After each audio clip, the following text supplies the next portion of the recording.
Control, काळजी आणि interference म्हणजे खूप लुडबुड हे प्रमाणापेक्षा अधिक म्हणलं की तिथे येतं ओव्हर पेरेंटिंग. जेवरे तर जेवरेमध्ये मीच इतकी हेल्पलेस आहे की माझ्याकडे बघून कुठल्या मुलाला वाटेल की या बाईवर उपकार म्हणून आपण जेवावं. नाही तर हल्ली 6वी-7वीतली मुलं सुद्धा असं मला वाटतंय मी काय करू यासाठी ChatGPT वापरतात. आपण ना नेहमी डेस्टिनेशनचा विचार करावा आणि त्याच्यासाठी पालक म्हणून आपण कसं फॅसिलिटेट करू शकतो ह्याचा प्रयत्न करावा.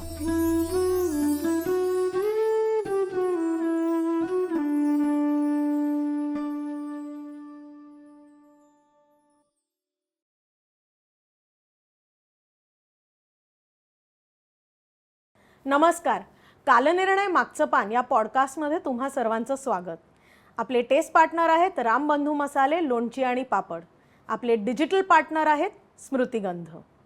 तर आजच्या एपिसोडकडे वळूया. आपल्याकडे पुण्याहून खास अनुजा कुलकर्णी आलेल्या आहेत, ज्या गेली 10 वर्ष जिज्ञासा नावाची एक संस्था चालवतात. त्या काउन्सिलिंग करतात आणि त्यांच्याबरोबर जवळजवळ 20 काउन्सिलर्स अनेक शाळा कॉर्पोरेट्समध्ये समुपदेशनाचं काम करतात. त्याबरोबरच त्या पेरेंटिंगचे वर्कशॉपसुद्धा घेतात आणि आज आपल्याकडे त्या ओव्हर पेरेंटिंगबद्दल बोलायला खास आलेल्या आहेत. त्यामुळे आपण विषयाकडे वळूया. नमस्कार अनुजा. हाय. आज आमच्यासाठी वेळ काढून आला त्याबद्दल प्रथम आभार. Thank you so much for inviting. धन्यवाद. आपण विषयाकडे डायरेक्ट वळूया. ओके. ओव्हर पेरेंटिंग म्हणजे नक्की काय? सो नावातच आहे ओव्हर पेरेंटिंग म्हणजे गरजेपेक्षा जास्त काळजी, गरजेपेक्षा जास्त डॉमिनन्स किंवा प्रभाव, गरजेपेक्षा अधिक शिस्त आणि गरजेपेक्षा अधिक कंट्रोल आपण जिथे मुलांवर दाखवायचा प्रयत्न करतो. भले त्या मागचा हेतू खूपच छान असतो, पण मुलांचं छान व्हावं, त्यांना शिस्त लागावी असा हेतू असला तरीसुद्धा ओव्हर कुठलीही गोष्ट ही चांगली नसतेच. त्यामुळे ओव्हर पेरेंटिंगमध्ये कंट्रोल, काळजी आणि इंटरफिअरन्स म्हणजे खूप लुडबुड हे प्रमाणापेक्षा अधिक म्हणलं की तिथे येतं ओव्हर पेरेंटिंग. हे खूपच छान सांगितलं तुम्ही. पण आपण जास्त करतोय हे कसं समजायचं?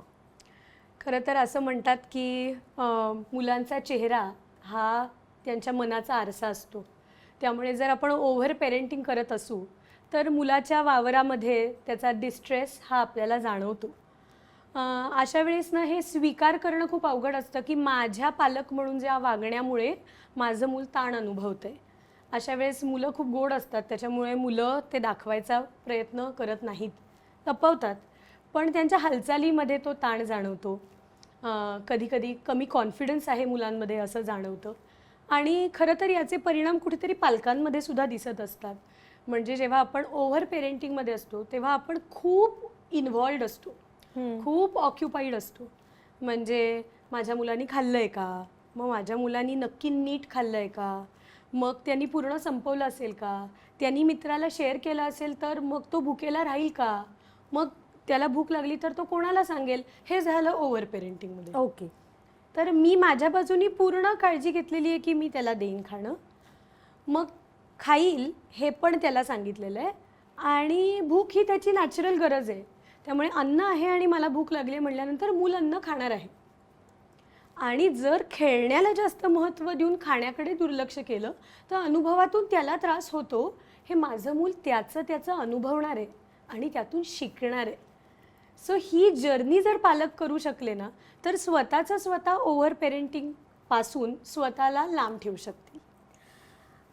तू आता म्हणाल, मी तुला तू म्हणते. ओके. कारण आपण तू आता म्हणालीस तसं कुठेतरी मुलांना त्याचा ताण जाणवतो. तर हा ताण कशा प्रकारे त्यांना अफेक्ट करतो आणि त्यांच्यावर ह्याचे काय परिणाम होतात? मला असं वाटतं की ओव्हर पेरेंटिंगमधला पहिला भाग आपण असा घेऊयात की बारीक सारीक गोष्टीमध्ये लक्ष घालणं. तर माझे पालक जर बारीक सारीक गोष्टीमध्ये लक्ष घालत असतील तर मी पहिल्यापासूनच कॉन्शियस होईन की अरे बापरे आता आई याच्यावर काय म्हणेल. तर नॅचरली त्या प्रोसेसमधनं मी जे शिकणार आहे ते शिकायच्या आधी मला ह्याच्याशी आधी डील करावं लागेल की अरे या ताणाचं आईच्या येणाऱ्या मी करू काय, किंवा बाबा ओरडतील त्याचं मी काय करू. सो मुळात प्रश्न काय आहे तो बाजूलाच राहिला, माझं त्या कृतीतून शिकणं हे बाजूलाच राहिलं. आणि सामान्यपणे इकडे तिकडे वावरणं जे आहे ते वेगळीकडेच राहिलं. पण आईबाबांशी कसं डील करू हा माझा प्रामुख्याने प्रश्न बनतो. सो हा एक खूप मोठा परिणाम आहे. दुसरं म्हणजे जिथे पालक खूप कंट्रोलिंग असतात ना तिथे मुलांचा आत्मविश्वास डेव्हलपच होऊ शकत नाही. तर याचं सिम्पल साईन म्हणजे छोट्या छोट्या गोष्टीमध्ये मुलं प्रश्न विचारतात. मी हे करू का नको करू, मी काय कपडे घालू, आज स्कूलमध्ये फार काही होणार नाही आहे, मी शाळेत जाऊ का नको जाऊ. तर मला असं वाटतं की पालक म्हणून सुद्धा ना कुठेतरी आपला एक इगो सुखावतो. हा ना मला सगळं विचारून करतो किंवा प्रत्येक छोट्या छोट्या गोष्टीमध्ये ना त्याला मम्माच लागते. पण अशा वेळेस ना हा प्रश्नाची उकल करून मुलांना आपल्याला सांगायचं आहे की तुला असं का वाटतंय नाही जायचंय शाळेमध्ये, म्हणजे फार काही होणार नाही आहे का.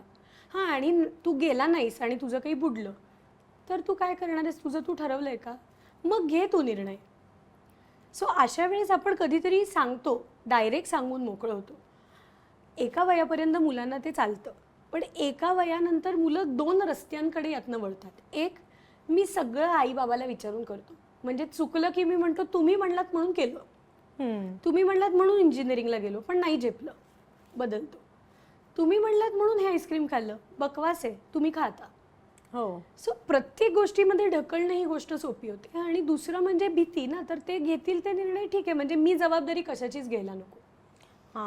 सो ही पण एक टेंडन्सी बळाला लागते. त्याच्यामुळे मला असं वाटतं की खूप कंट्रोल आपण जेव्हा एस्टॅब्लिश करतो तेव्हा मुलं त्यातनं ओनरशिप आणि जबाबदारी घ्यायला शिकतच नाहीत. हे खूप महत्त्वाचं आहे, कारण अनेक पालकांना वाटतं की मोठं झाल्यावर अचानक त्या मुलांनी जबाबदारी घ्यावी. त्याची सुरुवात खरी अगदी लहानपणापासूनच होते. म्हणजे अगदी लहान म्हणजे किती माहितीये ना, 3 म्हणजे 3-3.5 वर्षाला इनिशिएटिव्ह ही गोष्ट मुलांमध्ये नॅचरली डेव्हलप व्हायला लागते. सो 3 वर्षाचं मुलं पण इमॅजिनच करू शकत नाही ना ओनरशिप घेताना, तर ते काही करिअरची ओनरशिप घेणारच नाहीये. हो. पण माझे बूट मी माझ्या पायात घालणं किंवा शेवटचे 4 घास मी माझ्या हाताने खाणं, या छोट्या गोष्टीमधनंच ओनरशिप आणि कॉन्फिडन्स बिल्ड व्हायला सुरुवात होते. हो, पण कधी कधी त्यांना मदत हवी असते, तेव्हा ते मदत मागतात, तेव्हा मदत द्यावी का? जर मदत मागितली तर मदत द्यायला हरकत नाही, पण मदत मागितल्यानंतर संपूर्ण मदत आपण करणं त्याच्या त्या मिनिटाला अपेक्षित आहे का, असा प्रश्न विचारायचा आहे. म्हणजे खरं तर पालकांचा पालकत्वामध्ये सर्वात मोठा रोल काय आहे की माझ्या ॲब्सेन्समध्ये सुद्धा माझं मूल फंक्शनल असू शकलं पाहिजे. त्या दृष्टीने आपण मुलांना अगदी लहानपणापासून तयार करतोय. सो त्याच्यामध्ये मदत मागितली तर कसं करायचं हे दाखवायचं आहे, पण मी तुझा हात धरून ते करणार आहे अशा पद्धतीची मदत नकोय. हे महत्त्वाचं आहे. हां, मी एकदा तुला वळण करून दाखवीन किंवा एकदा मी तुला करून दाखवीन, आणि दुसरं म्हणजे तू करत असताना मी तुझ्या शेजारी उभं राहीन पेशंटली. ते तेल तुझ्या अंगावर उडतंय, तू बाजूला हो, तू इथनं लांबच थांब, हे बरोबर थांबणं नाहीये. त्या बरोबर थांबण्यामध्ये सुद्धा आपण एनकरेजिंग असलं पाहिजे की कर बरं, तुला जमणार आहे का बघ, हां काळजी घे, नाही तर करूच नकोस. हे जर आपण म्हणणार असू तर मुलं आपल्याबरोबर काहीही करणं शक्य नाही. मग त्या मदतीला काहीच अर्थ ती मदतच नाहीये. हो. काळजी ह्यामध्ये तुला हे जमणार आहे का, तेल गरमच आहे, बाजूला हो, ह्यात एक काळजी असते. अगदी ती काळजी करणं हे एक नॅचरल इन्स्टिंक्ट असतं. आता मला स्वतःच्या एक्सपिरियन्समधनं हे समजलेलं आहे. पण ही काळजी जास्त होते हे स्वतःला कुठे सांगायचं आणि कसं सांगायचं, कारण त्या क्षणात तुमचे priority keeping that child safe अशी असते. सो हे कसं करायचं? बरोबर. सो मला वाटतं हा ना डिग्रीचा फरक आहे. म्हणजे गरम तवा आहे आणि मुलाचा हात तिकडे जातोय, तर त्यावेळेस आपला आई वडील कुठलेही पालक म्हणून आवाज चढतो. तर त्यावेळेस आपल्याला इन्शुअर हे करायचं असतं की यू बी सेफ, कारण तवा गरम आहे. सो यावेळी आवाज चढतो, कधीतरी खसकन तवा बाजूला घेतला जातो, कधीतरी मुलाचा हात बाजूला घेतला जातो. इथे आलं काळजीतून जो आवाज चढणं आणि रागावणं आहे ते, कारण तिथे अर्जन्सीची गरज असते. आता ते केल्यानंतर पालक म्हणून आपण जे करतो ना ते फार महत्वाचं आहे. ते केल्यानंतर आपण काय करतो माहितीये, झापतो. कळलं नाही तुला, तवा गरम होता. आता त्या मुलाच्या दृष्टीने विचार करूयात. मुलाच्या डोक्यामध्ये योग्य आणि अयोग्याची बटणच नसतात. सो सेफ करण्याच्या दृष्टीने तवा आपण बाजूला केला, हात आपण बाजूला केला, तिथे काळजीचा रोल संपला आणि तिथे आला आवाजातला बदल. सॉरी, मी एकदम जोरात ओरडले ना, असं आपण मुलाला म्हणून मी असं केलं कारण अरे तवा गरम होता आणि तुला भाजलं असतं असं मला वाटलं. तर तवा, काडेपेटी, दिवा या सगळ्या गोष्टींपासून आपण जरा केअरफुलच राहूयात. हां, हे बोलल्यानंतर मुलाला असं वाटतं हां हे मला आई सांगत होती. नाहीतर कित्येकदा ओरडल्यानंतर मुलांचे कान आणि मन दोन्ही बंद झालेलं असतं. मूल तिथे फक्त शरीर अवस्थेमध्ये प्रेझेंट असतं आणि आईचं समाधान की आई झापत असते, बाबाचं समाधान की बाबा ओरडत असतो की तुला लागलं असतं तर. इथे झालं काय, म्हणजे ज्याला तू मगाशी म्हणलीस की ओव्हर काळजी म्हणजे काय, मी माझ्या डोक्यामध्ये ही गोष्ट मल्टिप्लाय केली की जर माझ्या मुलांनी त्या गरम तव्याला हात लावला असता तर त्याला भाजलं असतं, मग मी काय केलं असतं, बर्फ लावावं लागला असता, बर्फ तयार नाही, हे इमॅजिन करून मी आधी अँक्शियस मोडमध्ये गेले आणि म्हणून मला ओरडावंसं वाटलं. पण ॲक्च्युली यातलं काही नाही झालंय. तेव्हा आपण बाजूला केला, तिथे आपल्याला सुद्धा त्या काळजीच्या रूपातून बाहेर येता आलं पाहिजे. म्हणजे आधी स्वतःच्या इमोशन्स तुम्ही कंट्रोल करायला, म्हणजे आधी ऑक्सिजन मास्क लावा बेसिकली. करेक्ट. आधी काळजी घ्या आणि थोडं प्रिकॉशनरी विचार करायचा झाला तर घरातच खरंच लहान मुलं असतील तर या सगळ्या गोष्टी थोड्याशा आपण धोकादायक गोष्टी बाजूलाच ठेवूयात ना. हो, पण मला ह्याच्यातून एक अजून गोष्ट सुचते की आपलं जेव्हा मूल पहिल्यांदा चालायला लागतं ते अडखळतं तर आपण लगेच धावून जातो. कधी कधी ते पडलेलं मूल पडल्यावर 1-2 सेकंद आपली रिॲक्शन बघून रडायला लागतं. तर हे चुकीचं आहे की बरोबर, कारण हे इन्स्टिंक्टिव्हली होतं आणि हे आपण कंट्रोल करायला हवं का? खरं तर मूल जेवढं पडणार आहे तेवढंच ते शिकणार आहे. आणि जे तू उदाहरण दिलेच्या चालण्याच्या बाबतीत खरं आहे ते प्रत्येकच गोष्टीमध्ये खरं आहे. मला याच्या पुढे जाऊन अजून एक गोष्ट पण सांगावीशी वाटते की ही जी आत्ताची सगळी मुलं आहेत ज्यांना आपण साधारण अल्फा जनरेशन म्हणतो, तर संशोधन असं सांगतं की हे एक्सपिरियन्शियल लर्नर्स आहेत सगळे, म्हणजे अनुभवातून शिकणारे विद्यार्थी आहेत. तर आत्ताच्या पालकांना मला हे सांगायचं आहे की पालकांची जी सगळी पिढी आहे ना ती कोणीतरी सांगितलंय तर ते ऐकून आणि त्याच्यावर विचार करून शिकत गेली. म्हणजे ते अनुभव येण्याची वाट बघायची वेळच आलेली नाहीये. पडायच्या आधी काकांनी सांगितलं, मग आजोबांनी सांगितलं, मग जोपर्यंत मावशीनी सांगायची वेळ आली तोपर्यंत मुलंच म्हणायला लागलं की मला माहितीये तिकडे खड्डा आहे तर मी साईडनीच जाणार आहे. तर आत्ता सांगायला लोक आहेत का नाही हा एक पूर्ण वेगळा मुद्दा आहे. पण मूल म्हणतं की ओ इकडे खड्डा आहे, मी पडलो आणि आता मला कळलं की मी इथनं नीट चालायला पाहिजे. सो त्याच्या अनुभवाच्या वाटेने त्याला जाऊ देता आलं पाहिजे. सो आता रिॲक्शनचा मुद्दा जो तू मांडलास की अशा वेळी मूल पडल्यानंतर पडलास मज्जाच झाली, ही रिॲक्शन असू शकते. One of the reaction. लागलं का, ही रिॲक्शन पण असू शकते. पण आजही तुझं लक्ष नव्हतं ना, पडलास तू, रोज पडतोस तिकडनं, तरी कसं काय तुला कळत नाही, ही रिॲक्शन नसू शकते. ही रिॲक्शन नसू शकते कारण एवढं मूल चालताना किती जोरात पडणार आहे. तर आधी तुला किती लागलंय हे आपण बघूयात आणि दुसरी महत्वाची गोष्ट, पडणं ही गोष्ट नॉर्मलाइज करून टाकूयात. चालता चालता पडता पडता पडणार, खेळणारं मूल पडणार, तू खाली खेळायलाच जाऊ नकोस, तू पडतोस असं म्हणलं तर मुलाला खेळण्यातली मज्जा कळणारच नाही. हो, सो आपण ते नाही करायला पाहिजे. लास्ट इम्पॉर्टंट गोष्ट म्हणजे लागलं तुला हाट, म्हणजे मला त्रास देणाऱ्या प्रत्येक गोष्टीला मी इजा करू शकतो कारण त्या वस्तूपासून मला त्रास होतो. छोटी छोटी मुलं हल्ली म्हणतात भिंत माझ्यामध्ये आली, खड्डा माझ्यामध्ये आला.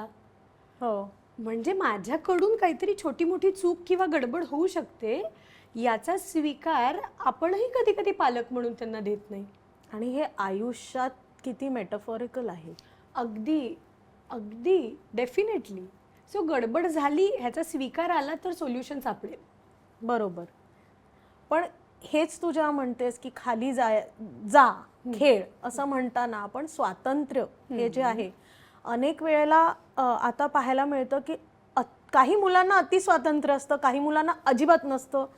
हा समतोल कसा गाठायचा? मला असं वाटतं की स्वातंत्र्य दिलं की जबाबदारीची जाणीव होते.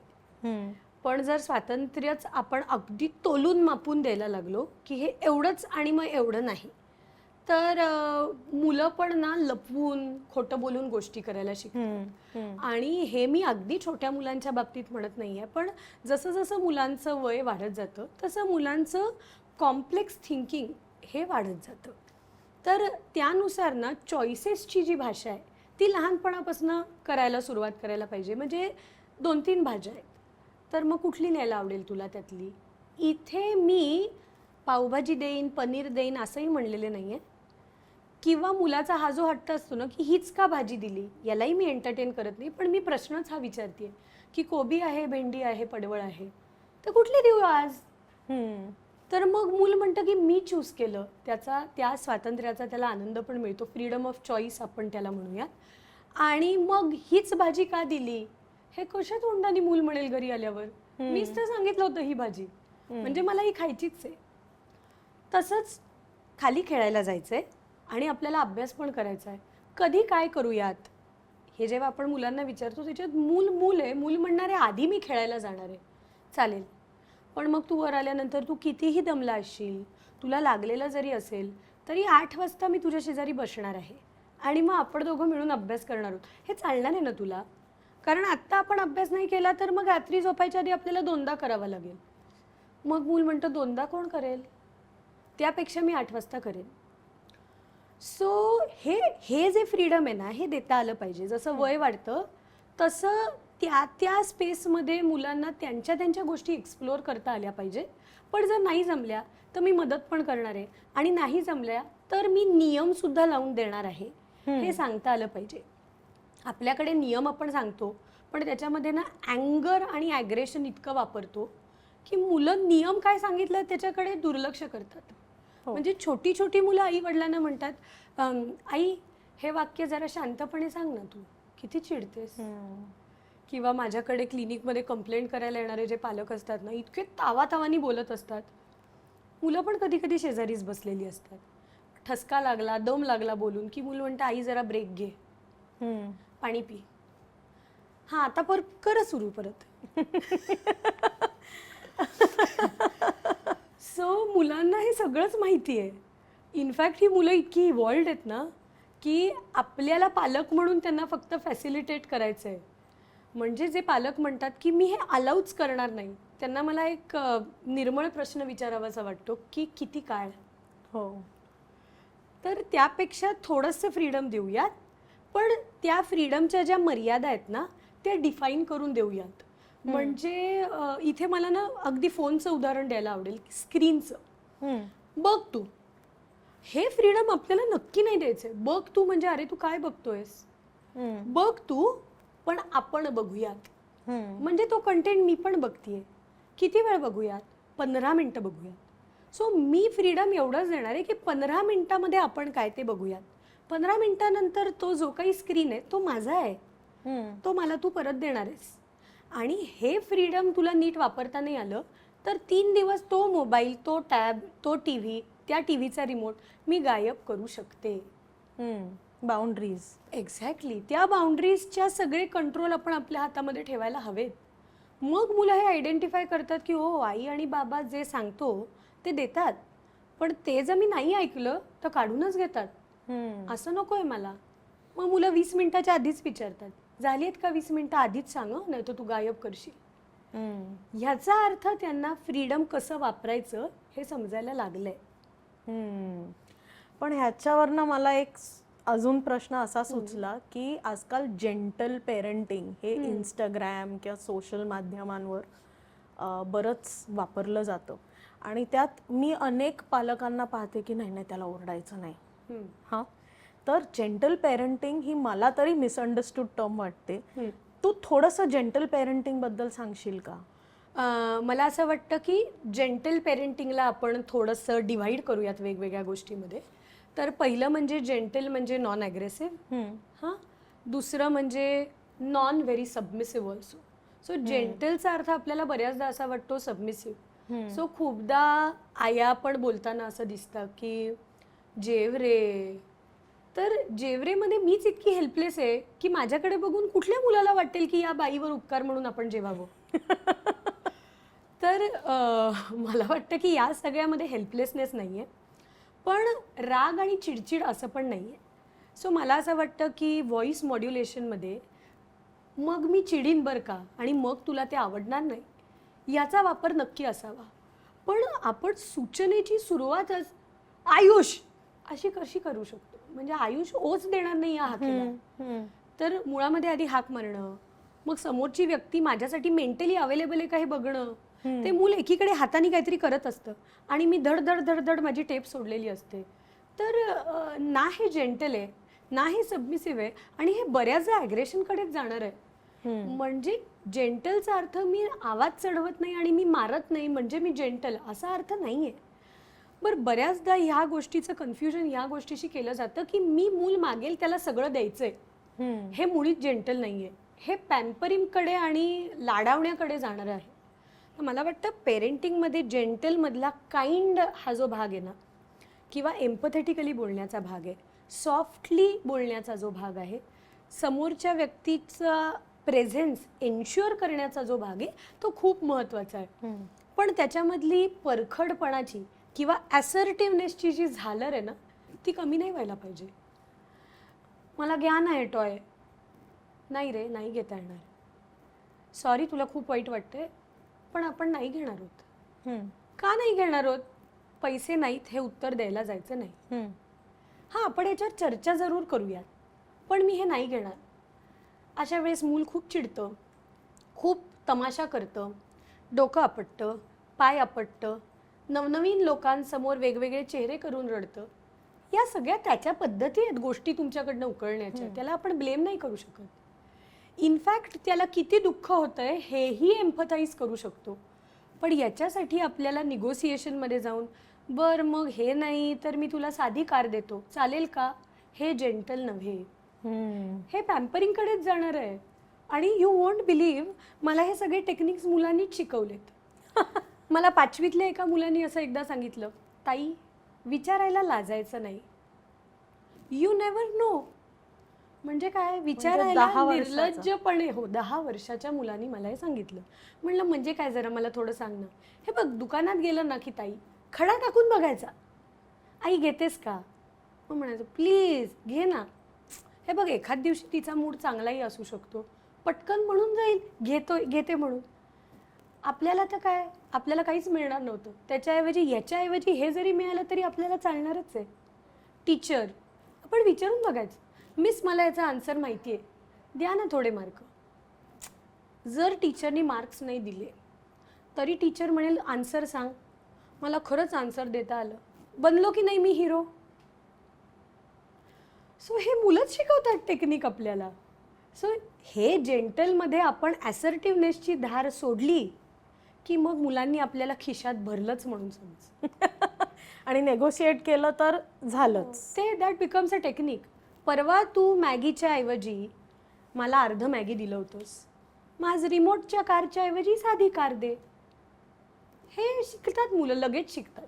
थोडे दिवसांनी घेईन म्हणजे गाडीत बसेपर्यंत मुलं थोड्या दिवसांना 15 दिवसाचं रूप देतात. तूच म्हणलीस 15व्या दिवशी आणि 13व्या दिवशीपासून ते तगादा लावतात. तू म्हणली होतीस 15 दिवसांनी, तू म्हणली होतीस 15 दिवसांनी. सो मुलांबरोबर भयंकर अलर्ट राहावं लागतं. मला यात एक प्रश्न विचारावासा वाटतो की मुलांना आपली भीती वाटावी की न वाटावी. कारण असर्टिव्हनेस जेव्हा तू म्हणतेस तेव्हा एक धाक हा त्याला एक सुंदर मराठी शब्द आहे. पण ही भीती असावी की धाक असावा आणि त्यातला फरक काय असतो? मला असं वाटतं की पालकांची व्यक्तिमत्व म्हणून भीती वाटू नये की ते चिडतील, ते ओरडतील. पण मुलांना ना काही मूल्य किंवा तत्व ह्या गोष्टीमधला आणि रागामधला फरक जसं मुलं मोठी होतात ना तसा कळायला लागतो. म्हणजे माझ्या आईला मी खोटं बोललेलं आवडत नाही, तर मी मॅनिप्युलेट नाही करायला पाहिजे, जे झालंय ते सांगायला हवं. ही पण एक पद्धतीची भीती आहे, पण ती एका लाईफ व्हॅल्यूबद्दल वाटणारी ती भीती आहे. आईला खोटं बोललेलं आवडत नाही, त्यामुळे आता ती मला दणादण मारणार आहे आणि भयंकर ओरडणार आहे आणि आज संध्याकाळी पावभाजी करणार आहे ते पण कॅन्सल करेल. ही वाटणारी भीती आहे ना, ती मला आईची भीती वाटते का खोटं बोलण्याची भीती वाटते हे मुलांना कळतच नाही. तर त्यामुळे ना मग आई काय बोलेल या कॉन्सिक्वेन्सपासनं वाचण्यासाठी म्हणून मुलं गंडवागंडवी करायला सुरुवात करतात. मुलं अर्ध सत्य सांगतात. मुलं व्हाईट लाईज वापरतात अगदी लहान वयापासून. किंवा मुलं इनडायरेक्टली बोलतात की तुला माहिती आहे का मम्मा, आज माझ्या एका फ्रेंडच्या बाबतीत काय झालं, खाता खाता ना अगं तिचा डबाच पडला आणि मग तिला काही फार खाता नाही आलं.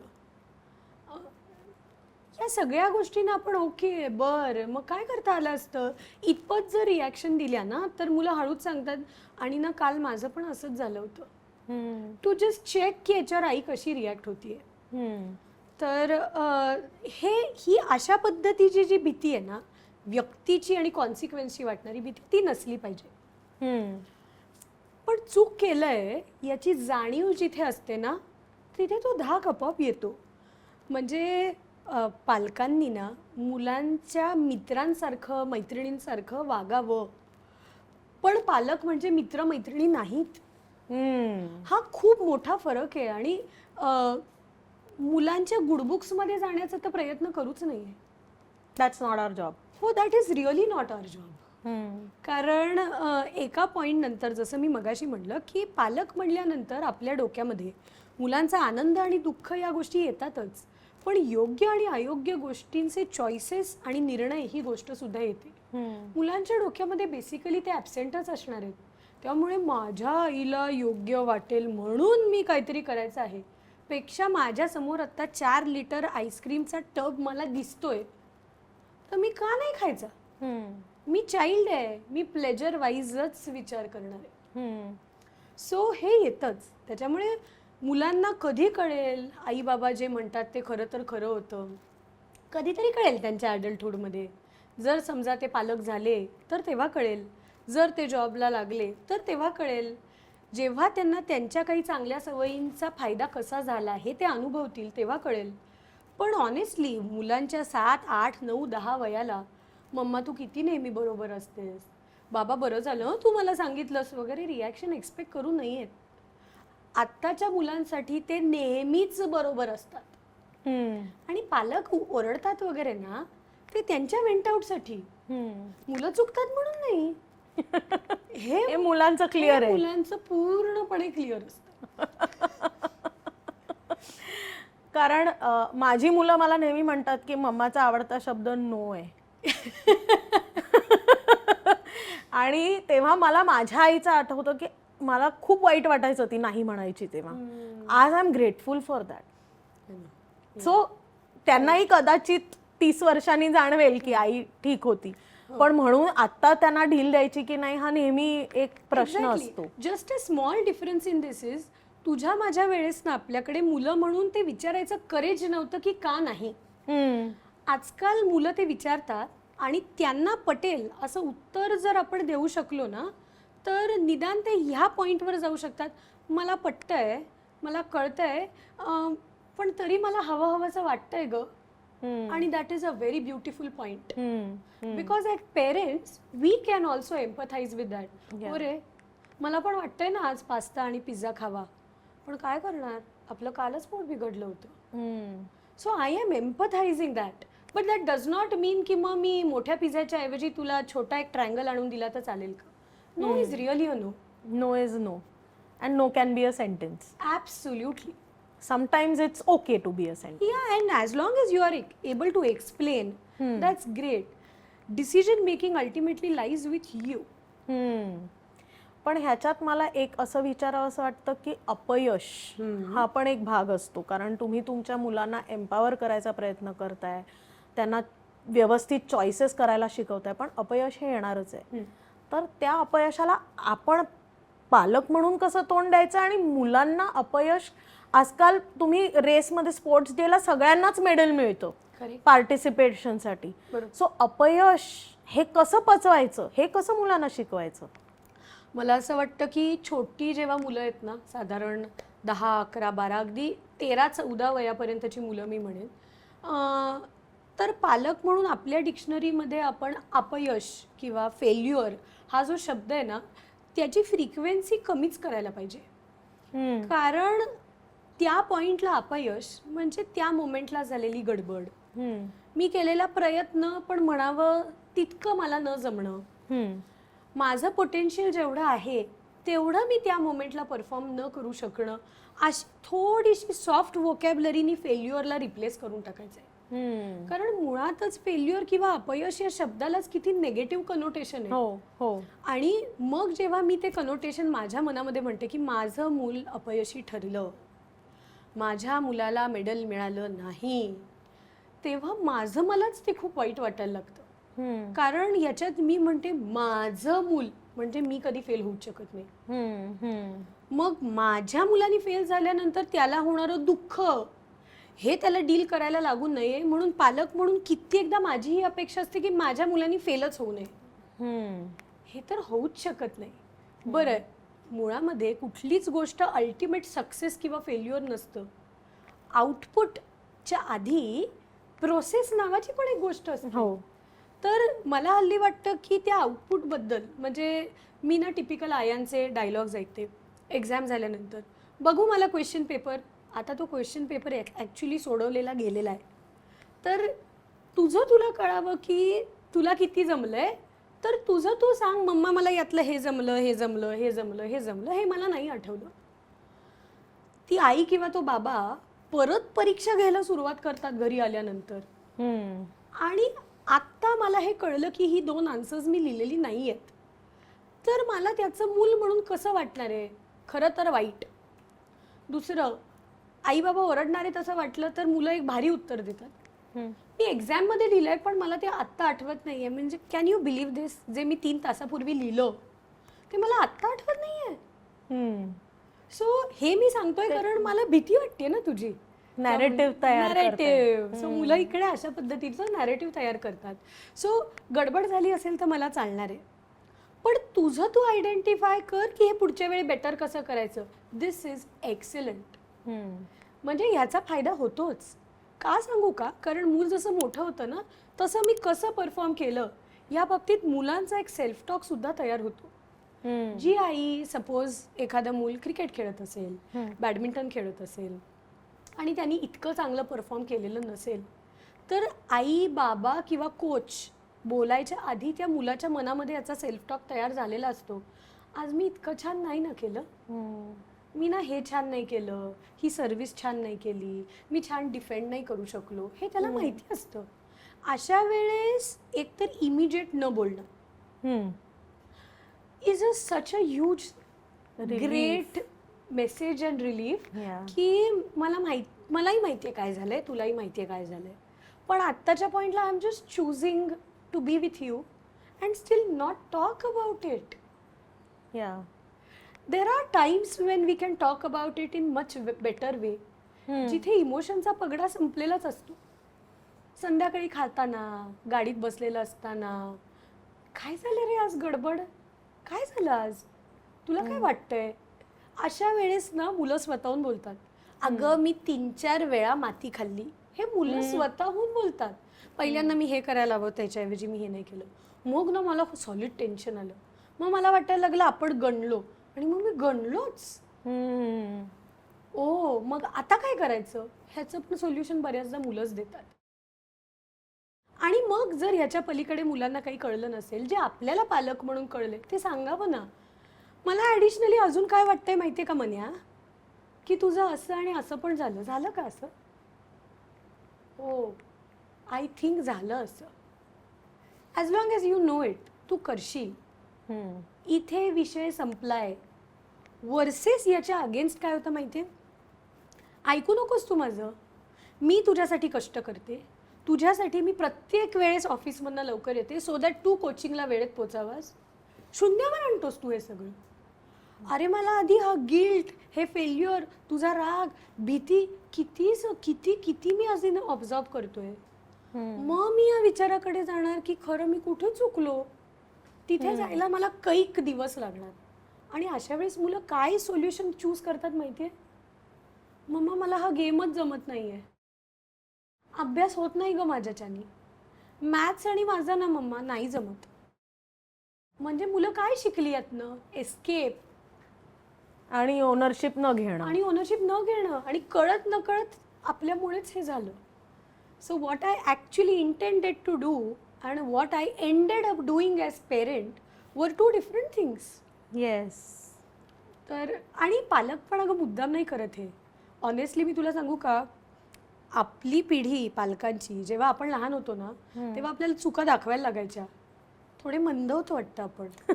किंवा ज्या अर्थी मम्मांनी सांगितलं नाही त्या अर्थी कदाचित मी चूक केलीच नाही असंही वाटत असेल आपल्याला कदाचित. पण ही आत्ताची पिढी आहे ना, ती खूप हुशार आहे. म्हणजे त्यांचं ॲनालिसिस आणि त्यांचं प्रॉब्लेम सॉल्व्हिंग उत्कृष्ट आहे. फक्त आपण त्याला वाव दिला हा, पाहिजे. आणि आपण ते मास्क नाही करायला पाहिजे आपल्या अँगर, ॲग्रेशन आणि आपल्या मॅनिप्युलेशननी. इथे मला एक जाणवतंय की एक्सपेक्टेशन हा एक पेरेंटिंगचा काय म्हणतात डार्क बाजू आहे. खरं. आपल्या अपेक्षा असतात, आपली स्वप्न असतात आणि आपली ती मुलांसाठी असतात. म्हणजे माझ्या मुलांनी असं करावं असं आपल्याला वाटतं आणि ते साहजिक आहे वाटणं. याचा परिणाम मुलांवर कसा होतो? सो मला असं वाटतं की अपेक्षा असाव्यात डेफिनेटली, आणि त्याचं बर्डन येऊ नये. आता हे कसं जमवायचं? तर प्रत्येक आईवडिलांना अल्टिमेटली मुलांनी आयुष्यामध्ये काय करावं असं वाटत असतं. तर जरी त्याची खूप सोज्वळ रूपं इंजिनियर, डॉक्टर, सक्सेसफुल अशी असली तरी खरं इव्हेंच्युअली प्रत्येक आईवडिलांना हवं असतं की माझं मूल सुखात राहावं, आनंदात राहावं, त्याच्या आजूबाजूच्या लोकांची कंपनी त्यांनी एन्जॉय करावी आणि त्यांनी शारीरिक आणि मानसिक स्वास्थ्याचा आस्वाद घ्यावा. आता हे एक डेस्टिनेशन आहे आणि इथे जाण्याचे रस्ते वेगवेगळे आहेत. तर आपण ना नेहमी डेस्टिनेशनचा विचार करावा आणि त्याच्यासाठी पालक म्हणून आपण कसं फॅसिलिटेट करू शकतो ह्याचा प्रयत्न करावा. पण आपण जेव्हा मार्गांच्या बाबतीमध्ये आग्रही भूमिका घेतो तेव्हा मुलांना त्याचा ताण यायला लागतो.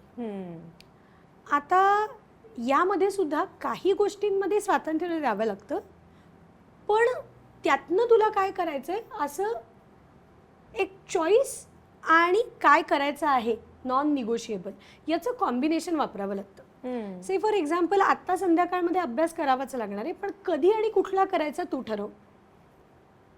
एक खेळ खेळणं हे तुझ्या तब्येतीसाठी छान आहे, तर मी त्याच्यात तुला स्वातंत्र्य देतो की त्याच्यात तुला ते कॉम्पिटिटिव्ह खेळायचं आहे का मला शिकण्यासाठी म्हणून खेळायचं आहे, मला माझ्या मित्रांबरोबर खेळायला मजा येते म्हणून खेळायचं आहे, ते तू ठरव. पण एक खेळ खेळणं तुझ्या शारीरिक स्वास्थ्यासाठी गरजेचं आहे, ते आपण करणार आहोत. सो ह्या ज्या अपेक्षा आहेत ना त्या रिअलिस्टिक पद्धतीने मुलांसमोर जर मांडल्या ना तर त्याच्यातल्या आउटपुटचं पालकांना आणि मुलांना दोघांनाही प्रेशर येणं खूपच कमी होतं. आता राहता राहिला मुद्दा मला जास्त कळतं या गोष्टीचं मी काय करू, कारण मी पालक आहे ना, मी खूप पावसाळे जास्त पाहिलेत, तर मला खूप कळतं, तर मी काय करू. तर मुळामध्ये लाईफ रियालिटी नावाची अशी जी गोष्ट असते ती मुळात इतकी सब्जेक्टिव्ह आहे की जी सतत बदलत राहणार. मग याच्यासाठी फील्ड वेगवेगळी, IT असेल, मेडिकल फील्ड असेल, ही ती उत्तम उदाहरण आहे की याच्यामध्ये निरंतर असं काहीही नाही आहे, सतत बदलत राहणार आहे. ITची कंडिशन 20 वर्षांपूर्वी कशी होती, कोविडच्या आधी कशी होती, ऐन कोविडमध्ये कशी होती आणि आत्ता कशी आहे, हे बदलत राहणार आहे. ॲब्सोल्युटली. सो मला एक वाटतंय आणि जे मला वाटतंय ते बरोबरच आहे म्हणून माझ्या मुलांनी ते 100% फॉलो करायलाच पाहिजे असं नको. मला वाटतं मुलांच्या बाबतीतल्या अपेक्षांच्या बाबतीमध्ये आपण त्यांच्याबरोबर त्यांच्या वाटेनी चालणारे होऊयात. रादर दॅन मी ruling you, let us walk this journey together. Even if we stumble, we both are going to stumble. चुकू दे, चुकलं तर वेगळं काहीतरी करूया. म्हणजे हे सगळे मुद्दे कुठे येतात? अभ्यासाच्या बाबतीमध्ये, करिअरच्या निवडीच्या बाबतीमध्ये, ह्या सगळ्या पुढच्या टप्प्यांवर हे गोष्टी येतात की माझ्या अपेक्षांचं मी काय करायचं आहे. तर मला वाटतं आपण एकत्र जाऊयात. तुझ्यासाठी विन विन सिच्युएशन क्रिएट करणारं जे असेल ते आपल्याला एक्सप्लोर होईल ना. कारण या अपेक्षा जेव्हा आवाजवी व्हायला लागतात ना तिथे कोचिंगसारख्या गोष्टी, नीट कोचिंग, IIT कोचिंग, जे आधी 11वी 12वीत होतं, मग ते 8वीत सुरू झालं, आता मी ते 5वीत ऐकते. आणि मला वाटतं या बीटा जनरेशन पर्यंत ते बाळ असतानाच कोचिंगला सुरुवात करतील IIT च्या. गर्भसंस्कार. हो, तेव्हापासून IIT कोचिंग त्याला सुरुवात करतील. म्हणजे मग ह्याच्यामध्ये ते मूल, त्याचं शिकणं, त्याचं प्रोसेस एन्जॉय करणं, त्याला अभ्यास आवडणं, या गोष्टी होण्याची शक्यता मला दुरापास्त वाटते. ह्याच्यात तू म्हणालीस तसं तो प्रोसेस एन्जॉय करा, पण नॉन नेगोशिएबल जी गोष्ट आहे ती महत्वाची आहे, त्याच्यावर एम्फसिस असला पाहिजे. यात मला वाटतं की शिस्तीचा भाग येतो. शिस्त हवी. म्हणजे सकाळी उठल्यावर दात घासून शाळेसाठी तयार होणं हा शिस्तीचा भाग आहे. पण ही शिस्त लावायला तुम्हाला कधी कधी थोडंसं ओरडावं लागतं. हे किती आणि कसं मापायचं की आपलं ओरडणं जास्त होतंय? कधी कधी आपलाही पारा चढतो आणि आपणही ओरडतो. त्यामुळे एक पालक म्हणून ते नियंत्रण कसं मिळवायचं? खूप छान प्रश्न विचारलास एकतर. कारण मला वाटतं की प्रत्येक पालक या जर्नीमधनं रोज जातो. कारण मला आयडियल काय असलं पाहिजे ते तर दिसतंय आणि ते अजिबात न करणारं माझं मूल पण दिसतंय. तर ही नैया पार कशी करायची हा खूप मोठा प्रश्न आहे असं मला वाटतं. तर सगळ्यात महत्त्वाची गोष्ट म्हणजे पालकांनी हे लक्षात ठेवलं पाहिजे की प्रत्येक मूल हे वेगवेगळं आहे. एखाद्या मुलाला ही गोष्ट सांगायला कदाचित थोडं ओरडावं लागेल, एखाद्याला कशाची तरी लालूच दाखवावी लागेल की हे सगळं पटपट पटपट वेळेमध्ये झालं तरच आपल्याला गाणी आणि भेंड्या खेळत खेळत बससाठी उभं राहता येणार आहे आणि तरच आपल्याला आपल्या काउंटिंगचा कुठला तरी गेम आहे तो कंप्लीट करता येणार आहे. सुरुवातीच्या वयामध्ये तो गेम खेळण्यासाठी मुलं या सगळ्या गोष्टी ओळींनी आणि फास्ट करणार आहे. शिस्तीचं महत्त्व त्याला 5व्या आणि 6व्या वर्षी कळलं तर ते मूल कसं काय ते कळणारच नाही आहे त्याला. पण कुठली तरी छान गोष्ट मिळण्यासाठी, कुठल्या तरी छान अनुभवासाठी ते करणार आहे. ॲज लॉंग ॲज नंतर मिळणारी छान गोष्ट एक अनुभव आहे, पालक ते अफोर्ड करू शकतात. त्या गोष्टीचं कन्व्हर्जन जेव्हा वस्तूमध्ये होतं, हे तू कर मग तुला किंडर जॉय देईन, ही 3 पानं लिही मग तुला चॉकलेट देईन, तू एवढं एवढं कर मग मी तुला नवीन सायकल आणून देईन, मग दुसरीमध्ये नवीन आयफोन घेण्याची तुमची तयारी आहे का? म्हणून मटेरियलिस्टिक रिवॉर्ड आपल्याला द्यायचं नाही आहे, नक्की द्यायचं नाही आहे. पण प्लेजरेबल गोष्टी आणि नॉन निगोशिएबल गोष्टी याचं कॉम्बिनेशन आपण डेफिनेटली करू शकतो. याच्यामध्ये करूयात नको अशी गोष्ट काय आहे तर एक्सेस अँगरचा वापर आपण टाळूयात. कारण तो कुठेच जात नाही.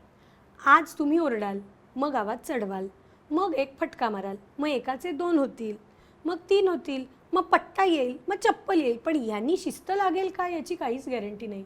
इनफॅक्ट अँगरचा आपण जितका वापर करू it is equal to rebel. म्हणजे त्या रागाशी डील करण्यासाठी मुलं बहुतांशी वेळा रेबेल होतात.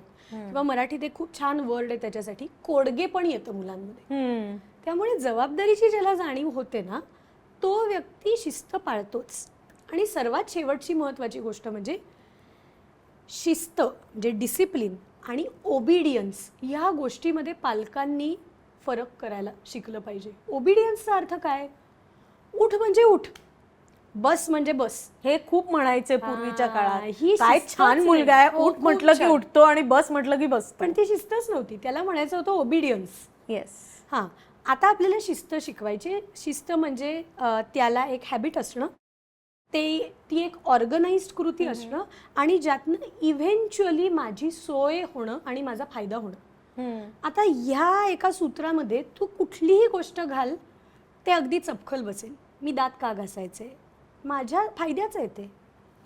मी आत्ता पटपट पटपट अभ्यास करून घेणं माझ्या फायद्याचं आहे, कारण नंतर मला त्यांनी खेळायला मिळणार आहे. पण मी म्हटले म्हणून तू अभ्यासाला बस, हे ओबिडियन्सकडे जाणार आहे. आणि या मुलांना ओबिडियंटली वागता येत नाही. पण त्यांना शिस्त का आणि कशी हे जर समजलं तर थोडेफार मॉडिफिकेशन मुलं आपापली करतात. हां, पण मग मी आत्ता गणितच करीन, तुला चालेल का? हां चालेल, पण तू आधी ते करणारच ना. मग आत्ता मी ही 3 करीन, मग आधी मी खाईन, मग मी 2 करीन, चालेल ना? ॲज लॉंग ॲज तू आज संध्याकाळमध्ये करणार आहेस मला चालेल. मग तू माझ्या शेजारी बसशील का? हो बसील. सो मुलं पण त्या शिस्तीच्या बाजूनी स्वतःची एक पेरिफेरी आखायला लागतात, ज्या जर्नीपर्यंत आपल्याला मुलांना न्यायचं आहे. एकदा त्यातली मजा अनुभवता आली ना, मी केलं, माझं वेळच झालं आणि टीचर व्हेरी गुड म्हणल्या, आज माझ्या रोमध्ये मी एकटा होतो मला व्हेरी गुड म्हणलेला, हा तो जॉय आहे. याची मजा कळली की पुढच्या वेळी आईनी मागे लागायची गरजच वाटत नाही. खूप छान तू सांगितलंस. आता यात तू म्हणालीस तसं टीचरनी वा म्हटलं, मुलांचं सामाजिक जीवन, त्यात पण ओव्हर पेरेंटिंगची शक्यता असतेच की हा मित्र बनव, हा मित्र ह्याची चालढाल ठीक आहे, हा अभ्यासू आहे, किंवा ही मैत्रीण चांगली आहे कारण ती स्पोर्ट्समध्ये पुढे आहे, हे होतंच. तर मुलांच्या सामाजिक जीवनामध्ये पेरेंट्स म्हणजे पालकांनी कितपत इन्व्हॉल्व असणं गरजेचं आहे आणि ते कितपत हेल्दी कसं ठेवावं? जसं मी म्हणलं तसं की आपण याही बाबतीत फॅसिलिटेटर आहोत, तर मुलांच्या बाबतीत निर्णय आपण घेऊ नयेत एकतर. आणि ही जी मुलं आहेत ना आता, ती खूप छान आणि इन्क्लुझिव्ह आहेत.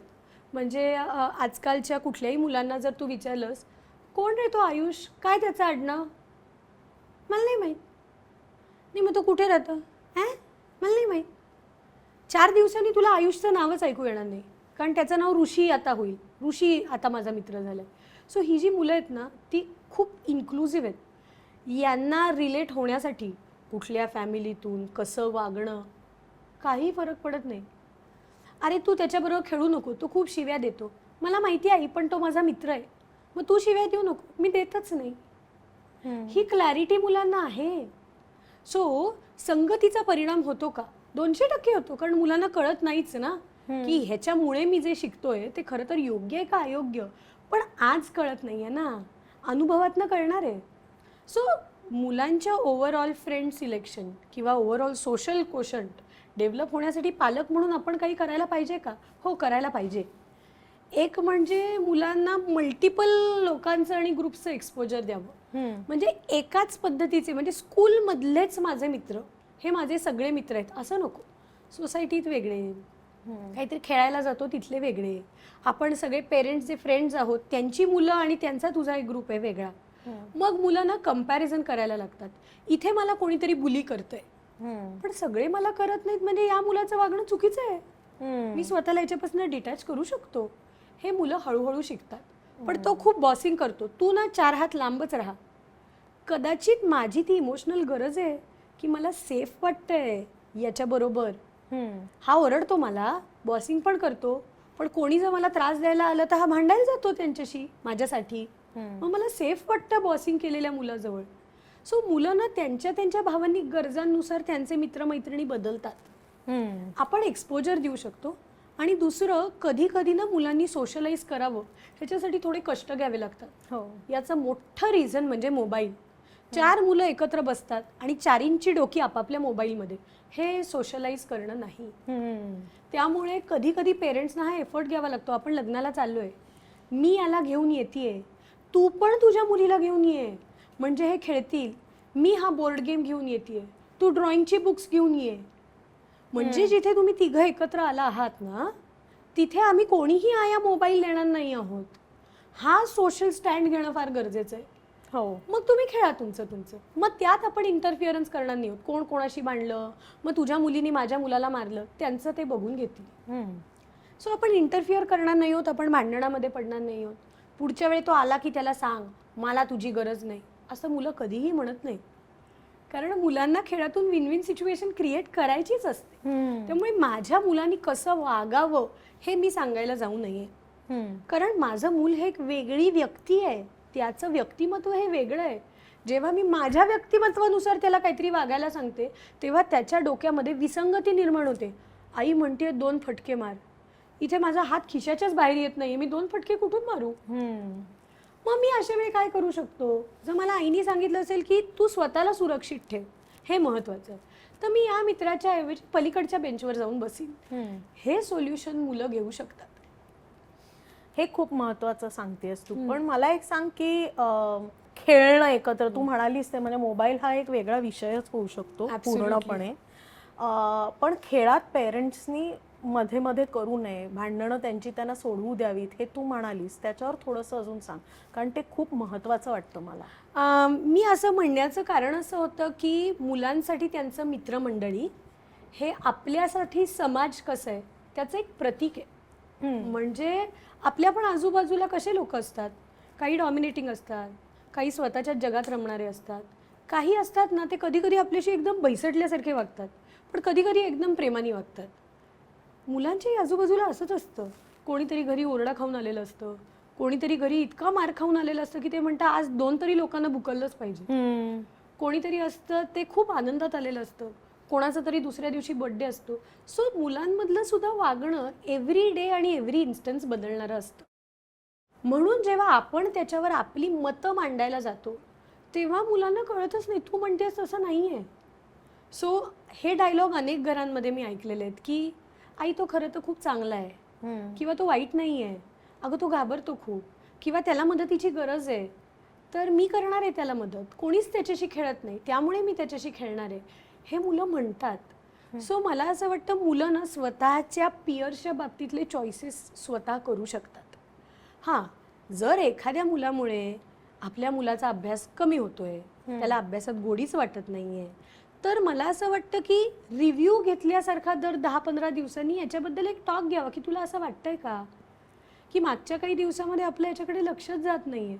आपण हे त्याच्या मागचं जे ॲनालिसिस करतो ना, सायको ॲनालिसिस, ते करायला जाऊ नये की अर्णवमुळे आणि विभामुळेच तू आता गणितात मागे पडतोयस. हे ॲनालिसिस केलेलं मुलांना आवडतच नाही. सो ते करायला जाऊ नये. हां, या कन्क्लुजनपर्यंत विचार करून मूल आपापलं पालक म्हणून आपल्या मदतीने येऊ शकलं तर दॅट्स अ ग्रेट जर्नी. पण आपण तो डाव त्यांच्या तोंडामध्ये खुपसायचा प्रयत्न करू नये. मला इतकं शिकायला मिळतं याच्यामध्ये ॲज अ पेरेंट. पण मी पुढचा प्रश्न विचारते, ह्याच्यात मूल तुमच्याशी येऊन बोलणं हा संवाद महत्वाचा आहे. आणि टीनेज किंवा प्रीटीन मुलं जी असतात ती हळूहळू तुमच्यापासून, म्हणजे 5-6 वर्षाची मुलं मम्मा मम्मा मम्मा मम्मा इतकं करतात की तुम्हाला वैताग येतो कधी कधी की बाबा 2 मिनिटं शांतपणे बसू दे. आणि प्रीटीन्स असतात ती एकेरी उत्तरं देणे आणि हो नाही पलीकडे काही न बोलणे ही समस्या येते. तेव्हा मुलांशी संवाद कसा साधायचा? खूप छान प्रश्न विचारलास आणि प्रश्नातल्याच काही भागाला मी उत्तर म्हणून वापरेन की 5, 6, 7 वयाचं जेव्हा मूल तुमच्याशी खूप इगरली काहीतरी बोलायचा प्रयत्न करत असतं ना, तेव्हा पालक म्हणून आपण काय करत असतो हा खूप मोठा प्रश्न आहे. बहुतांशी वेळा आपण मोबाईलमध्ये असतो, दुसरं आपण कामामध्ये असतो, तिसरं आपण फिजिकली अवेलेबल असतो पण मेंटली अनअवेलेबल असतो. सो अशा वेळेस ना पालक जुजबी प्रतिक्रिया देतात, हां हो, आणि मग जेव्हा त्यांच्या हे लक्षात येतं की आपण खोटं वागतोय तेव्हा एवढ्याशा एखाद्या जोकवर भयंकर हसतात. मग मुलंही तुम्हाला कधीतरी जागं करतात आणि म्हणतात मम्मा इतका मोठा जोकच नव्हता हा, तू खूप हसतीयस. किंवा कधी कधी आपण अरे वा, तर ती मुलं म्हणतात अगं अरे वा काय, मी जोक सांगितला हास याच्यावर. याचा अर्थ we are not present. Sometimes we are listening but we are not actively listening. म्हणजे आपण ना सिलेक्टिव्हली ऐकतो. परीक्षेबद्दल काही बोलतोय का, डब्याबद्दल काही बोलतोय का, टीचरनी महत्त्वाचं काय सांगितलं याच्याबद्दल बोलणार आहे का, दुसरीतलं मूल, 1st ग्रेडमधलं मूल टीचरनी काय महत्त्वाचं सांगितलं हे घरी येऊन लक्षात ठेवून सांगणार आहे. त्याच्यासाठी महत्त्वाच्या गोष्टी काय आहेत, कोण पडलं, कोणी कोणाला ढकललं, आज मजा काय झाली, टीचरनी स्टार दिला का, ह्या सगळ्या गोष्टी त्याच्यासाठी महत्त्वाच्या आहेत. त्या गोष्टीत जर आपण इंटरेस्ट घेतला आणि त्यावेळेस आपली जजमेंटल कॅप बाहेर नाही काढली, तुला नाही ना पनिश केलं, तू नाही ना पडला, तुला नाही ना व्हॅनचे काका ओरडले, तर मुलं सगळं सांगतात. म्हणजे मी माझ्या मित्राचं सेंटेड इरेझर आपल्या घरी त्याला न विचारता आणलेलं आहे हे सुद्धा मुलं शांतपणे सांगतात, हे त्याचं इरेझर आहे, मी घेऊन आलेलो आहे. म्हणजे तू चोरी केली ही जर रिॲक्शन दिली तर उद्यापासून काहीही करणार नाही. अरे वा, बघू जरा इरेझर, छान आहे, अरे वा फ्रेग्रन्स पण आहे त्याला, त्याला सांगितलंस का तू की तू घेऊन आलायस? नाही, मी त्याला नाही सांगितलं. आता घरी म्हणजे त्याची काय होईल, आता घरी त्याचं लिव्ह इट देअर. उद्या ते इरेझर त्याच्या मित्राला परत मिळणार आहे. परत दे, आत्ताच्या आत्ता. थांब, मी त्याच्या आईला मेसेज करते. अरे थांबा जरा. एवढं जर आपण ॲक्टिव्हली गोष्टी करायला लागलो तर मुलं ना खूप थोडं थोडं, आधी 2-3 वाक्यात, मग एका वाक्यात, आणि नंतर जसं तू म्हणलीस तसं बाय टीनेज घरात संवाद नसतो. म्हणजे 8वी-9वीतली मुलं मला म्हणतात मला डायनिंग टेबलवर बसायलाच आवडत नाही जेवायला. कारण रोज जगातले कुठलेही विषय आहेत ना ते घुमून फिरून माझ्या आयुष्यावर येतात.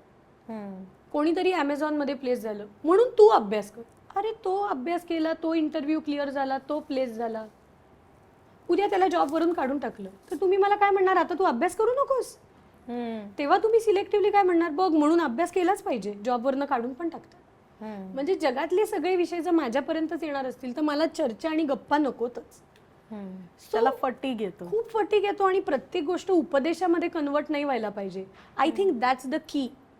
जर आपण प्रत्येक गोष्ट म्हणून तू काय कर याच्याकडे नेली नाहीत ना तर मुलं खूप छान गप्पा मारतात. And another technique is you start talking about your life. म्हणजे मुलं जरी आपले 100% मित्र नाही झाले तरी ते चांगल्या मित्रासारखे ऐकू मात्र शकतात. ऑनेस्टली स्पीकिंग खूप भन्नाट सोल्युशन पण देतात कारण त्यांना इन्हिबिशनच नसतात. सो खूप छान उत्तरं देतात. सो आय थिंक त्या गप्पा आणि तो संवाद ना जर 2 वे झाला ना तर I think there is beauty in it. म्हणजे टीनेजर मुलांबरोबर त्यांचे पालक कोण आवडतं कोणावरनं चिडवतात याच्याबद्दल जर हसत खेळत गप्पा मारू शकत असतील तर हायडिंग मग छुपी प्रोफाईल्स क्रिएट करणं, कोणाला तरी काहीतरी गिफ्ट पाठवणं, त्याच्यानंतर अननोन व्यक्तीबरोबर आणि मोठ्या ताई बाबा दादांबरोबर चॅट करणं, नंतर सेक्स चॅट करणं, या गोष्टी मुलांना कराव्याशा नाही वाटणार. ओपननेस, खूप ओपननेस आणि बेसिकली ते हाईड करून थ्रिल करायची जी मजा असते ना ते हाईड करायची गरजच पडत नाही. त्यामुळे असं चॅटिंग मी केल्याने काय होऊ शकतं याच्यावर संवाद होऊ शकेल. तू आता म्हणालीस तसं मुलांशी आपल्या आयुष्याबद्दल बोलायचं, you talk about your life. पण आपल्या आयुष्यात अनेक गोष्टी असतात ज्याचा त्यांना अजून ताण येऊ शकतो. सो हे जेव्हा आपण बोलतो तेव्हा आपण काय काळजी घ्यायची, म्हणजे ते फिल्टर कसं करायचं?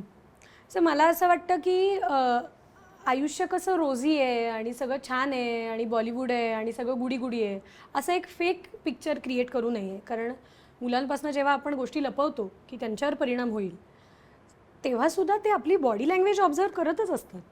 त्यामुळे आई म्हणते काय नाही झालंय मला, मी एकदम छान आहे, आणि त्यांना बॉडी लँग्वेजमध्ये कळतंय की ते छान नाही आहे. कारण छान आहे म्हणल्यानंतर मग मुलं म्हणतात खेळायला बस. त्याला आपण म्हणतो नाही मला खूप लोड आहे, मग ते म्हणतात काय झालं. सो अशा वेळेस ना आपला जो काही कंटेंट आहे ज्याचा आपल्याला ताण आलेला आहे तो मुलांच्या लेवलला समजेल अशा शब्दामध्ये आपण सांगू शकतो. थोडक्यात जसं की खूप प्रेशर आहे मला कारण उद्या आता असं असं आहे ना, तर उद्या हे करायचं आहे ते करायचं आहे, त्यामुळे मला आत्ता थोडासा ताण आहे आणि मी आत्ता त्याच्याचमध्ये आहे, पण मला एक अर्धा पाऊण तासाचा वेळ दे, त्यानंतर आपण नक्की खेळू, पण तो अर्धा पाऊण तास वेळ मात्र मला त्या कामासाठी लागणार आहे. हे जेव्हा आपण डिक्लेअर करतो ना ते मुलांना खूप छान समजतं की माझी आई आत्ता फिजिकली इथे आहे पण ती अनअवेलेबल आहे माझ्यासाठी कारण आत्ता तिने मला सांगितलं आहे की ती काम करते. सो छोट्या मुलांना सुद्धा जर तू काट्याची भाषा शिकवलीस ना, हा काटा 6वर येईपर्यंत, तर मुलं ॲक्च्युली वाट बघतात आणि म्हणतात काटा 6वर आलाय आता बोलू का. सो त्यांना ते समजतं बेसिकली. तर ताण असेल, कधी कधी आईबाबांमध्ये वाद होतात, मुलांच्या समोर वाद घालू नयेत असं मी नेहमी म्हणते, पण डिसअग्रीमेंट झालं तर ते मुलांना समजू शकतं आणि त्याचं कन्व्हर्जन मुलांपर्यंत देताना बघ तुझा बाबा वाईटच आहे किंवा बघ ना मम्माचं कोणीच ऐकत नाही, हे कंटेंट आपण मुलांपर्यंत नाही न्यायचं आहे. इथे आपण मुलांपर्यंत इमोशन पोचवतोय आणि ते इमोशन उद्या आपण इमोशनली शांत झाल्यानंतर बदलणार आहे. आणि उद्या जेव्हा तुम्ही एकमेकांची भयंकर प्रेमाने वागणार आणि बोलणार आहात तेव्हा मुलांना कळणारच नाही या आईने मला याच बाबाबद्दल जे सांगितलंय ते काय होतं, ती काल खोटं बोलत होती की ती आज फेक वागतीये. सो नेहमी डिसअग्रीमेंट, मतांतर या गोष्टींबद्दल ॲक्शन स्पेसिफिक किंवा इन्स्टंट स्पेसिफिक बोलावं आणि ओव्हर सांगू नये मुलांना. म्हणजे काही गोष्टी मुलं इव्हेंच्युअली शिकतात.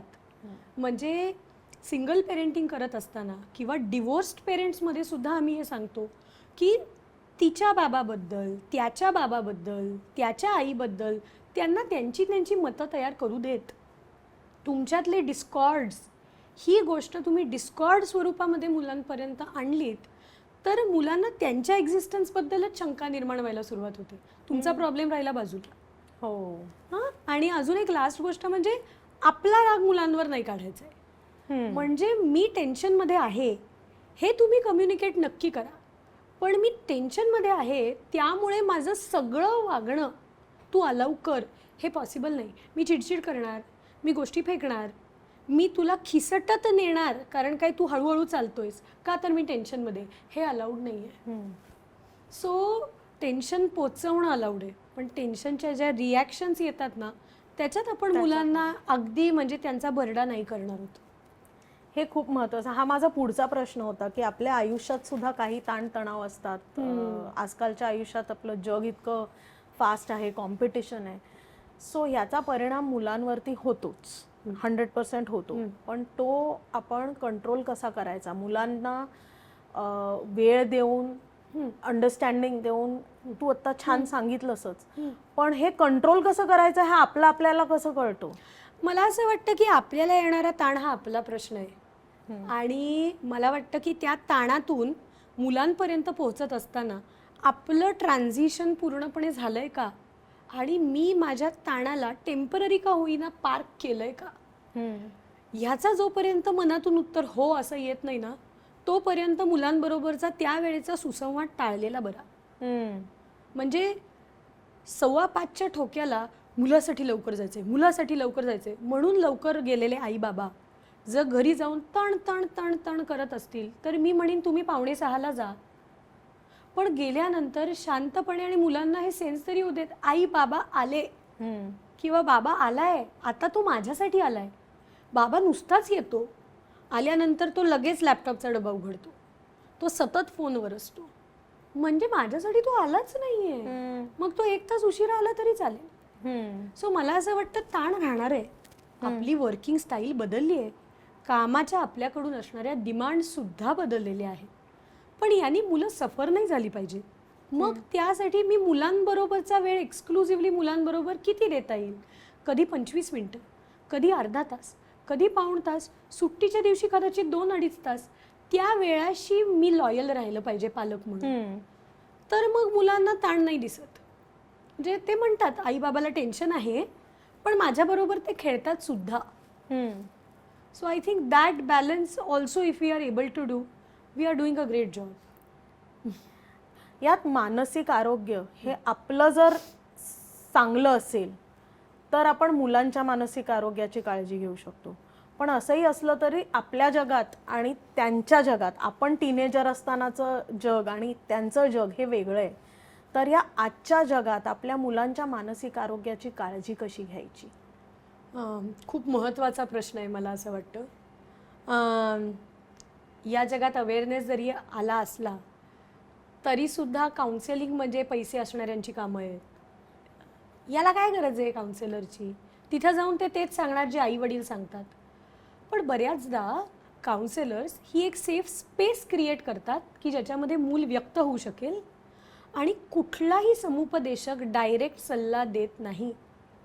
मूल असू देत समोर किंवा पालक असू देत, पालकांना किंवा मुलांना काय असायला पाहिजे त्या जर्नीपर्यंत घेऊन जाण्याचं काम हा समुपदेशक करत असतो, कॅटलिस्ट करत असतो. तर मेंटल हेल्थ महत्त्वाचं आहे. जितकं फिजिकल हेल्थ महत्त्वाचं आहे तितकंच मेंटल हेल्थ कैक पटीने त्यापेक्षा जास्त महत्त्वाचं आहे. तर मला वाटतं मुलांना भावना व्यक्त करता येणं, मुलांना भावना आयडेंटिफाय करता येणं आणि मुलांना भावनेशी डील कसं करायचं हे कळलं नाही तर त्या संदर्भात त्यांना मदत मागता येणं. मग कधी कधी ती मदत आई बाबाची असते, कधी मैत्रिणीची असते, कधी मावशी काकाची असते, नाहीतर हल्ली 6वी-7वीतली मुलंसुद्धा असं मला वाटतंय मी काय करू यासाठी ChatGPT वापरतात. मग अशा इनडायरेक्ट सोर्सेसकडे जाण्याच्या ऐवजी जर ते तो ह्युमेन एक्सपिरियन्स घेऊ शकले की मी आत्ता तुझं फक्त ऐकत नाही आहे, तर हे बोलत असताना मी तुझ्या पाठीवर हात पण ठेवला आहे, मी तुला सांगते आहे की आत्ता आपण बाहेर पण येणार आहोत, तर मला जास्त अश्युअर्ड वाटणार आहे. सो बेसिकली मुलांच्या मानसिक स्वास्थ्यासाठी आणि त्यांच्या आयुष्यात येणाऱ्या चढ उतारांसाठी आपण पालक म्हणून तयार पाहिजे. म्हणजे त्याची भांडणच नाही झाली पाहिजे, त्याला फेल्युअरच आले नाही पाहिजे, त्याला काय करायचं ते कळलंच पाहिजे. भावना व्यक्त तर सोडा, त्याला कंट्रोल करता आल्या पाहिजेत. ही सगळं त्याच्या बाबतीमध्ये ऑर्गॅनिकच जर्नी आहे. 4 वेळा रागवल्याशिवाय त्याला कळणारच नाही आहे की रागाची गरज नाही आहे. सो मला असं वाटतं मुलांच्या या भावनिक चढ उतारांना आपण पालक म्हणून तयार असलं पाहिजे. हे खूप छान सांगितलंस तू, थँक्यू. यात मला एक जाणवतं की मुलांच्या भावना या त्यांच्या पियर्सच्यामुळे डिफाईन होतात. आणि आजकाल सोशल मीडिया आणि बेसिकली स्क्रीन टाईम हा एक कम्पॅरिझन्स, म्हणजे अगदी लहान मुलं असतात ती म्हणतात त्यांच्या घरी रोज टी व्ही असतो जेवताना, आमच्या घरी का नाही, ते माझ्या मैत्रिणीचं स्वतःचं इंस्टाग्राम अकाउंट आहे, तू मला का नाही देतेस, मला स्वतःचा फोन का नाही देत आहात तुम्ही, या लेवलला ते चर्चा असते, भांडणाचे विषय होऊ शकतात. तर हे सोशल मीडिया आणि तंत्रज्ञानाच्या जगात मुलांना वाढवताना त्यांची काळजी कशी घ्यायची? आजकालच्या तंत्रज्ञानाच्या युगामध्ये तंत्रज्ञानाशिवाय वाढवा हे म्हणायचा ऑप्शनही नाही आणि तो आपण ऑप्ट पण नाही केला पाहिजे. पण अगदी आपल्या या पॉडकास्टच्या सुरुवातीला आपण जे बोललो ना की काही गोष्टींच्या बाबतीमध्ये नो इज नो, हे मी पालक म्हणून डिफाईन करून देणार आहे. म्हणजे छोट्या मुलांच्या बाबतीत आपण आत्ता म्हणूयात की स्क्रीन टाईम किती आणि स्क्रीनवर तू काय काय बघू शकतोस ह्याच्या बाबतीमध्ये गोष्टी मी ठरवणार आहे.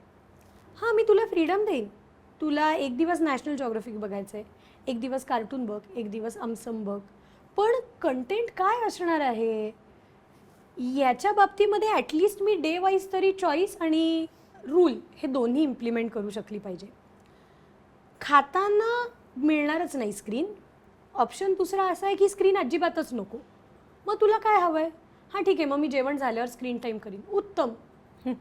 सो असे आपण चॉईसेस द्यायचे. पण सोशल मीडियाच्या बाबतीमध्ये किंवा स्वतःचं अकाउंट असावं का नाही या बाबतीमध्ये टीनेजमध्ये सुद्धा पालक नियम करू शकतात आणि ते नियम करणं ॲब्सोल्युटली ओके आहे आणि नेसेसरी सुद्धा आहे. कारण जसं मी म्हणलं की त्या गोष्टी किती आणि कशा वापरायच्या आहेत आणि त्यातले थ्रेट्स काय आहेत, या सगळ्या गोष्टींची कल्पना मुलांना खड्ड्यात पडल्याशिवाय येणार नाही आणि तो खड्डा खूप मोठा असू शकतो. हो. सो तू माझा अकाउंट कधीतरी बघतेस, त्यातनं तू तुझ्या मित्रमैत्रिणींची अकाउंट बघतेस, पास आहे ना तेवढं. मी असं म्हणलंय का तुला, माझ्यासमोर तू बघतोयस किंवा बघतेस ना, छान आहे हे सगळं. सो तिकडे आपल्याला ते थोडंसं थांबवता आलं पाहिजे, कारण ते गरज आहे असं मला वाटतं. गेमिंगच्याही बाबतीमध्ये किंवा ओव्हरऑल स्क्रीनच्या बाबतीमध्ये वर्स्ट गोष्ट अशी आहे की ती गोष्ट हायली ॲडिक्टिव्ह आहे.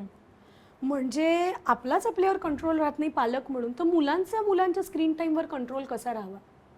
त्यामुळे वेळाचं रेस्ट्रिक्शन देणं, घरामध्ये काही झोन ठरवून घेणं, लिव्हिंग रूममध्ये फोन येत नाही, डायनिंग टेबलवर कोणाचाही फोन येत नाही. वर्क फ्रॉम होम जे पेरेंट करतात त्यांच्यासाठी हे खूप महत्त्वाचं.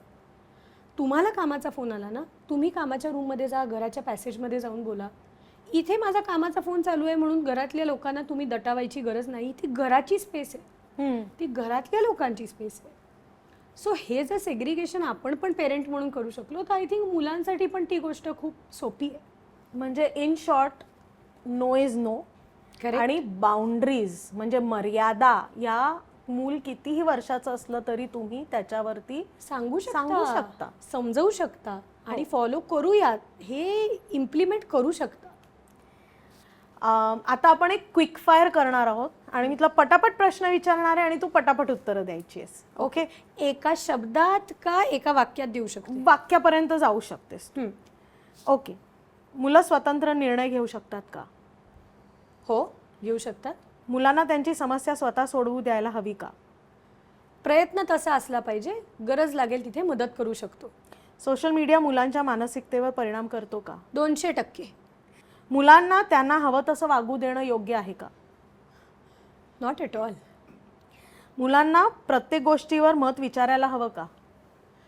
मत विचारू शकता, मत प्रत्येक वेळेस कन्सिडरच करायला पाहिजे असं नाही. आपण योग्य वागतो म्हणून मुलांकडून योग्य वागण्याची अपेक्षा करावी का? अपेक्षा करावी, पण प्रत्येक वेळेस मूल योग्य पद्धतीने वागेलच असं नाही. मला शिस्त आवडते म्हणून माझ्या मुलाला पण शिस्त आवडेल का? कधीच नाही. माझ्या मुलांनी करिअर, शिक्षण याबाबतीत चुकीचे निर्णय घेऊ नये म्हणून मी त्याच्यासाठी काय योग्य आहे हे ठरवावे का? अजिबात नाही. Thank you so much Anuja. इतक्या छान गोष्टी सांगितल्यास, इतक्या सोप्या करून सांगितल्यास, त्याबद्दल आभार. आज वेळात वेळ काढून तू इथे आलीस म्हणून तुला एक छोटीशी भेटवस्तू द्यायची आहे कालनिर्णयतर्फे. थँक्यू. आता मी ही ठेवते इथे. आपले टेस्ट पार्टनर आहेत रामबंधू मसाले, लोणची आणि पापड. त्यांच्याकडनं तुला ही खास भेटवस्तू. थँक्यू. कालनिर्णय मागचं पान या पॉडकास्टवर अशाच अनेक इंटरेस्टिंग चर्चा आणि गप्पा ऐकण्यासाठी तुम्ही आमच्या चॅनलला नक्की सबस्क्राईब करा. तुम्हाला आजचा एपिसोड कसा वाटला हे कॉमेंट्समध्ये नक्की सांगा आणि आवडला असेल तर तो शेअर करायला मात्र विसरू नकात.